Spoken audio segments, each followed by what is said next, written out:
ನಮ್ಮ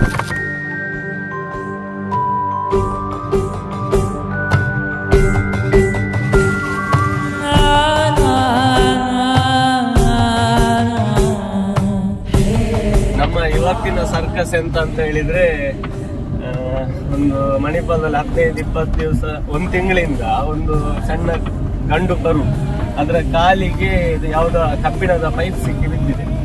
ಅದು ಕರು ದೊಡ್ಡದಾಗ್ತಿದ್ದಾಗೆ ಅದರ ಕಾಲು ಕೊಳ್ತಿದೆ, ಗಾಯ ಕಟ್ಟಾಗ್ಲಿಕ್ಕಾಗಿದೆ. ಈಗ 2-3 ದಿವಸದಿಂದ ಹಿಡಿಲಿಕ್ಕೆ ನೋಡಿದ್ವಿ, ಬಟ್ ಅದು ನೋವಿನಿಂದ ತುಂಬಾ ಫಾಸ್ಟ್ ಓಡುತ್ತದೆ.